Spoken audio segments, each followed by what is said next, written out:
Good, thanks. Yeah. Good afternoon, everyone. Welcome to our pre-match press conference to preview our game against Manchester United. We'll start off with Alan from Sky. Afternoon, Sean. Good to see you. I think we've been talking about this for a long time, this busy period of games in December, 7 matches to play. I just wonder whether this is a benefit for you, really, because no international breaks, no cup competitions, time for you to work and focus and train more with the team. Is that good? Well, I think certainly with the international breaks, yeah, but, people often say about us working with the team, but a lot of them are not here. So, yeah, we do get that period, but obviously with the amount of games on the other hand, you only get so many days to work in between the games. So, and some of that period has to be rest phases, especially when we've got people coming back from injury and the like. So we've been stretched this year, so this period will probably stretch us in terms of the player usage and the energy of the players, but that's the same for everyone. Talking of players coming back from injury, how are you now in terms of a fully fit squad? Are you nearly there? Well, we're getting there. AB will get some minutes again today, as will Youssef on his journey back to full fitness. There's a game here today, so they'll get some time in that, which is good. AB's in front of Youssef. Youssef is only just his start point, really. But AB's looking really fit, so that's good. Seamus at least is getting back on the grass with us, so probably won't be enough for this weekend, but he's showing signs of getting truly fit, if you like, after an up and down time with niggly injuries. And other players who are just getting back to full fitness, if you like, full Premier League fitness. So it's coming. So we don't want to say too much, because every time I do, we lose players again. But hopefully they'll stay fit and keep getting fitter. So when you say Armando Broja, is he anywhere near the squad for the weekend? Yeah, well, we'll see how he goes today. We're certainly going to monitor his minutes today, but he's done a real lot of background work and feeling good. I've spoken to him about possibly being involved, so we'll see. James Garner, Tim Irogbunu? Yeah, they're a little bit behind. Jimmy particularly, he's not there yet, as in on the grass. Tim's just about in the early phases of coming back. But it's going to be a while. It's a strange sort of injury, so we've got to be a bit careful with that. I know we've got this positive and negative sort of aspect at the moment, with 1 defeat in 8 matches, but only 5 of those being draws, etc. The truth of the matter is you've got to score goals to win matches. Are you working even harder on that at the moment, doing anything differently? You work with them constantly about, goal threats, not just strikers. We haven't finished it, the XG and all the rest of it. But at the end of the day, it's the scoreline you're looking for to get that right. And it's we've obviously made a considerable difference to the defending stats from the early part of the season, from the first 4 games. In the last 8, with only conceding 4, I think it is. So, there's obvious signs there, and then finding that balance. Me and most other managers talk about endlessly. The balance between defending well as a team and attacking well as a team. And the final moment of the truth is obviously the hardest as a manager. You can't kick it in for them. It must play on players' confidence, though, isn't it? I mean, you've talked in the past about strikers thrive on scoring goals, and Dominic Calvert-Lewin's gone 8 games without a goal. Do you see an effect on him out on the training pitch at all? No, I think strikers want to score goals. They're hungry. They should be anyway, hungry to score goals. But also how they can affect the team in other ways. And Dom's been working hard. Beto's been working hard to adapt and get stronger, and his knowledge of what it is over here. AB's yet to be seen, and Youssef's been very unlucky this season with his injury. But a mixture of good strikers, I feel, but we've got to get them operating, and that's mine, the staff, and the players' responsibility to get to a point when we are scoring more goals. And defensively sound. I mean, that's the solid base of any Premier League team, isn't it? Well, it was a big challenge. We had to change that. We started the season with too many giveaway goals, too many soft goals.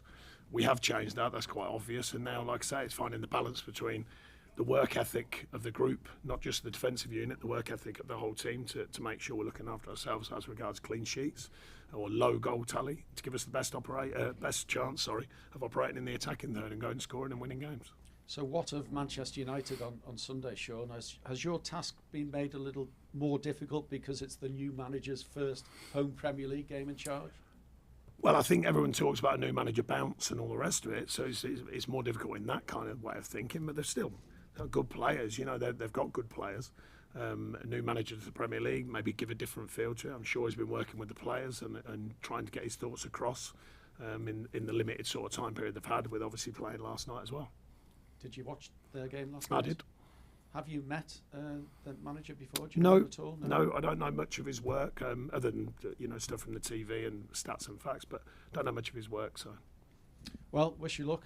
Thank you. Win there. Thanks, Alan. We'll go to Betty. Hey Sean, Betty here from PLP. Talking about Ruben Amorim, of course he's made it very clear that he wants to play in that 3-4-3 formation. And while Manchester United are sort of getting used to that, do you think you can use that to your advantage at all? Well, we'll see. I mean, there was signs, clear signs of how he wanted to adapt it with different passing thoughts and the way the team were trying to operate. That's his challenge to get that to happen quickly, and it's our challenge to make sure it doesn't, of course, and to go and deliver our performance. Because it's important to remember what we do. And certainly to be ready for anything. He might change back. I don't know, but he's. It does suggest he likes playing three at the back at least, and there may be a variance in front of the three. You've talked a little bit about how defensively you've been really solid, really sound. Do you think that you're sort of one adjustment away from things really starting to click? Well, we're not been far away. I mean, it's we've created enough chance in games, the ones that we've drawn to win. We haven't taken the chances, so we're never that far away. Defensive side had to be looked at, and I've been pleased with that side of it. And now we've shored that up and corrected it.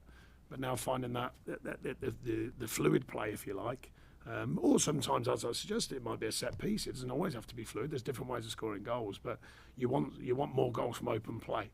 And I think this club's been challenging itself for 5 seasons now where, the goal tally's not been that high. So we're trying to correct a lot of that as well. It's not just the individuals now, it's kind of that theme where the team hasn't always scored lots of goals on a regular basis. How do you change that without the goals coming? You could consistent work, consistent values in how we work. You're not overthinking it with the strikers particularly, trying to get them. They call it zone thinking, where you play freely. You go into the box, you're not overthinking things, you naturally arrive in places.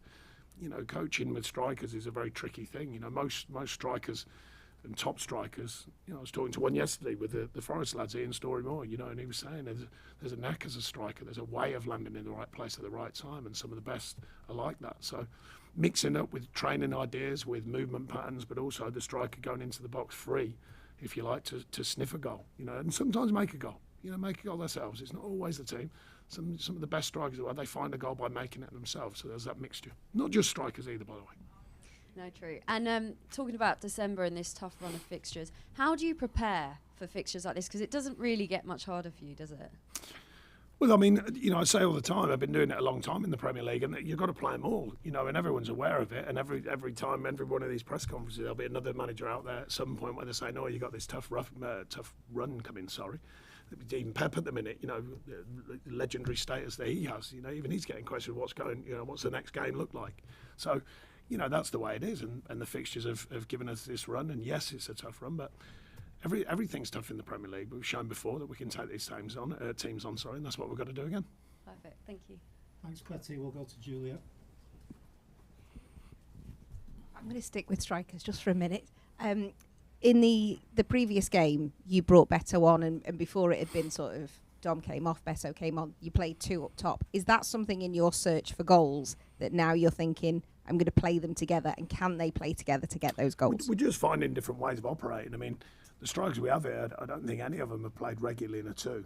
And it is different, understanding the combination of 2 strikers. So that takes time to adapt to, both on the training pitch and possibly in games. But sometimes, the way strikers work, they can find goals out of nothing. And, a tough patch of not scoring suddenly becomes a purple patch. So trying to operate in different ways, to be honest, and affect games in different ways to try and break down the opposition and score more goals. You said before that, it's been maybe an issue that's gone on prior to your time here about trying to get goals. I think you've said to me before it's an anomaly when strikers don't score sort of the high-end number of goals. At which point do you think maybe I have to look at this completely different? Do you look at maybe bringing in is there a striker specialist or something? Because I just think if it's gone on that long before. Well, as I said, I was with some very good players. John Robertson yesterday, legendary figure that he is, Ian Storey-Moore, Gary Birtles. I was with them yesterday and I was chatting to them about it, and they're saying it's not.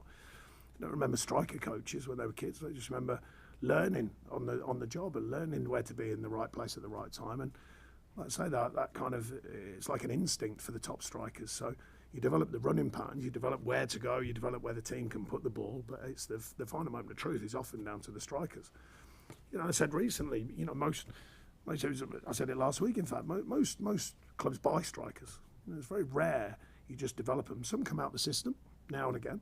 So we're trying to develop strikers, or develop the ones we've got to be better strikers, because I think they are good strikers.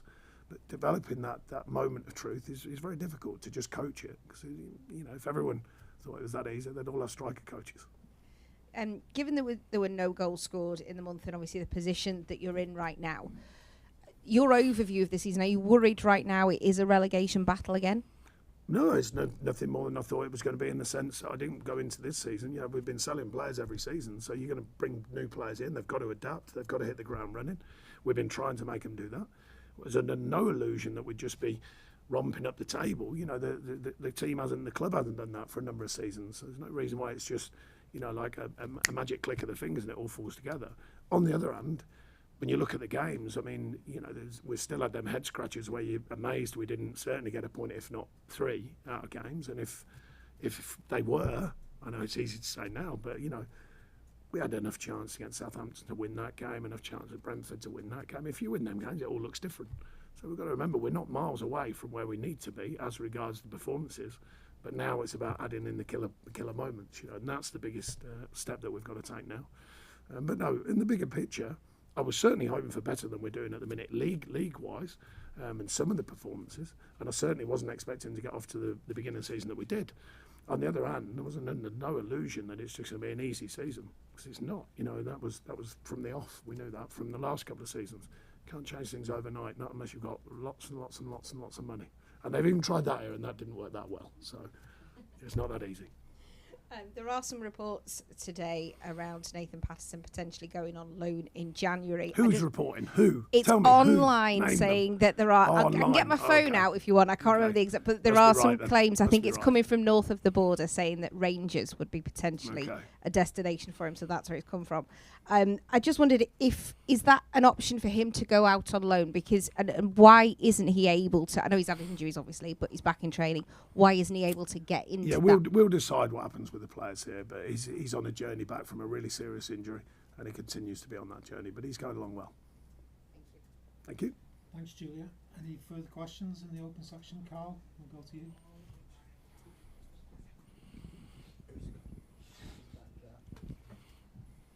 Hey Sean, I know there's always pressure to get points from every game, but because of this month coming up, is there an extra sort of scrutiny or extra concentration on eking out as much as you possibly can from this? No. We've got to take on every game. Just because it's a piece of paper that's a tough run, which it is, it doesn't mean that that's the outcome. So we have to make sure we're clear-minded on that and remind the players of the good work that we're doing and the stuff we want to do, and some of the big results I had in the past that makes you, remind them of the fact that we're certainly capable of being competitive against anyone. Is that something you would do then? Remind them of the results they've got against some of the big? No, not always. I just mean it's just part of it. There's different ways of operating to make sure there's, hopefully to try and reinforce they're in the right mind state to go and take on these teams. Thanks, Carl. Excuse me. Hi Sean, just in terms of Patterson, he plays on Monday night. How does he get on, and can you explain the red cards? What happens when people? Yeah, I wasn't at the game. I only went down to the game, but I think it was a kicking the ball away incident, and so therefore he got a red card for a second yellow, I think. But in terms of performance, how did he do? Yeah, fine. There's 12 games left at Goodison Park. I understand you're away from home this weekend, but you've got 2 home games coming up, and obviously fans want to give the stadium a good send-off. There's only been 1 win so far. Is it a balance of having a happy medium between giving the fans entertainment, a good setback, and trying to deliver results and making sure? No, there's no balance. The balance is clear for me. Win games. I can't get involved in I've said many times that the fans wanting the truth. I tell them the truth. Just because it's the last season in a marvellous old stadium, which I've grown to love myself, but it doesn't make them all better players. It doesn't make everything better. We're trying to give them everything they can, or everything we can. But it's not that easy. You've still got the opposition out there. They're not bothered about a stadium and a good send-off for the stadium, are they? They just want to win games. So I've never lost sight of that. If we can give the fans a great send-off to the stadium, we'll be trying our hardest to do so, like we have been doing. But it's not that easy. It doesn't mean because you're just in a great old stadium and saying goodbye to it, everyone, all the players have suddenly become double the players they were. Just in terms of the squads, you obviously lost Amazu Onana in the summer. We brought in Dyche and Lindstrom. Do you feel like you are at the minute getting the best out of this squad, or is it? Well, we're working hard to. We're trying to mix and match the squad, trying to find better ways of operating, to score more goals, trying to win games. Of course, that's a given. So yeah, we're just trying to mould the team into the best possible unit to go and win games. And you know, like I said, we brought in 4 players who've never played in the Premier League, so it's not a given to just expect them to hit the ground. They know everything about it. They can deliver performances and glue together as a side. You know, it's not that easy. So it's about the development of a side, and that's what I've been saying recently. And we're trying to fast track that development as quick as we possibly can, obviously. And just in terms of formation, obviously some fans say maybe trying a wing-back system. Do you think honestly, do you think you have the players to do No, that? it's a fine line. We've only conceded 4 goals in the last 8 games. So then you go, right, okay, well, where are you taking it away from to add to? You know, that's the truth of it. You know, we've got to be careful about how many changes we make, especially when part of the team is operating in such a strong fashion. You know, to only concede 4 in 8 games is very, very low, very strong, that is.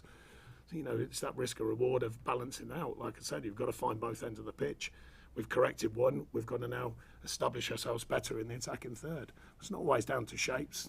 It's down to someone putting it in the net, and we've had plenty of chances to do that, and we haven't done it. So that's what we've got to correct without beyond shapes. But we certainly think about the shapes, yeah, and we work with the players and look at different variations, both before games and during games.